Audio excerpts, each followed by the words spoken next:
Taylor was a fun-loving, I can't sit still, I always got to be doing something. She surfed all the time with Frank. Every chance they got, they were in the water. Taylor just started kindergarten, so she was excited and we were excited for her.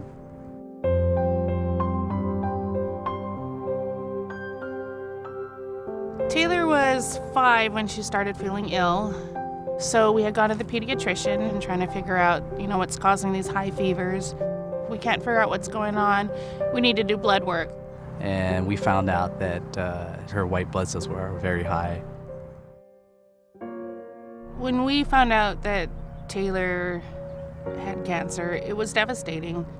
We had 2 hours to get to the hospital, and once we got there, they just immediately were hooking Taylor up to IVs and to machines and giving her a blood transfusion.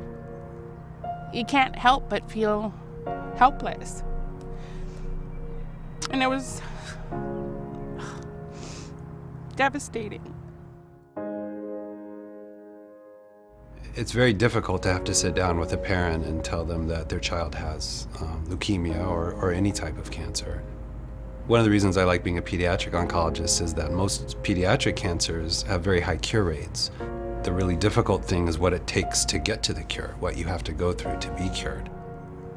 Our first time in the hospital was 32 days long.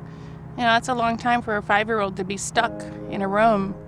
So Taylor went through 5 very intensive rounds of chemotherapy, and with that comes a lot of side effects, a need for blood transfusions, a lot of bad infections, admissions to the hospital.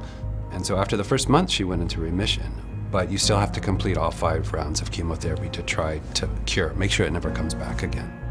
Taylor spent her 6th birthday party in here, and Robin and her staff made it very special during the hard times and so forth, but it did bring a smile to her face. They are part of our family. They've just been there for us and helped us get through the bad days and the good days. When we found out Taylor was in remission, it was the most awesome feeling in the world.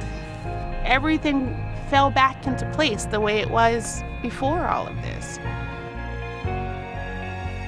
She went back to school, she was happy. We tried to go back to some of her activities that she was approved to go back to. It was really great. About 1.5 years after the last treatment, in just a regular routine follow-up, we found that her blood counts were starting to drop again. So we did another bone marrow test and found that indeed her leukemia had relapsed or come back again. And when we found out that she relapsed, that was more devastating than finding out the first time that she had cancer. To know that you've done all of these treatments and then to find out that it didn't work, it literally was devastating.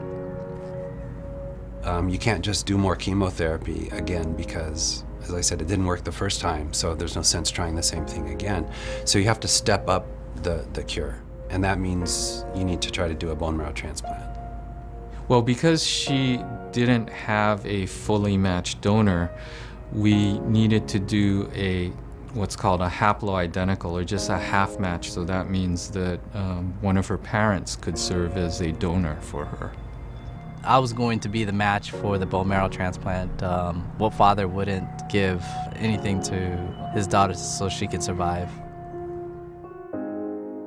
Taylor was the first patient in Hawaii that we were able to do this transplant using a more intense transplant regimen. If we would have gone to the mainland, I think it would have been definitely harder.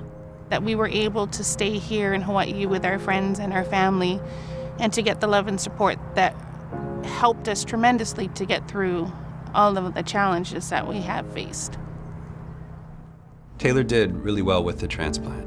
It seemed to work. Her bone marrow and the leukemia with it seemed to be gone. Her father's bone marrow grew in and was working really well. After Taylor's transplant, we found out she was in remission again. And again, we were really, really happy. That was the best news, even better than hearing it the first time, because going through this thing again, it was so much more difficult the second time around. The road to recovery was tough. Her self-confidence was very low. So I got her out and tried to turn that into a positive situation where I tried to show her that she can still do things and get out there and still be healthy and have fun. She loves to ride her bike. She loves cooking. She plays drums. She's in the school band now. But I think her most favorite thing to do in the whole wide world is to horseback ride. So the first thing I learned was how to get my horse ready, how to saddle it up, and then how to ride it and the basics. When I'm on a horse, it makes me feel strong and I'm out and free and like I'm not cramped up like I usually would be in the hospital. She's definitely grown into that 12-year-old that I always remember before any of this happened. Beating cancer is huge. That's something even adults don't do. But she did it twice. On behalf of the hospital, we are so excited for Taylor to be doing so well and going on the journey as being part of the Children's Miracle Network. What she's accomplished is really the essence of what we do here. It's all about family-centered care, it's about heart, it's about the Ohana. If there was another kid that was going through the same thing that I went through, I would tell them to be strong and stay strong and it's all right because they'll make it through.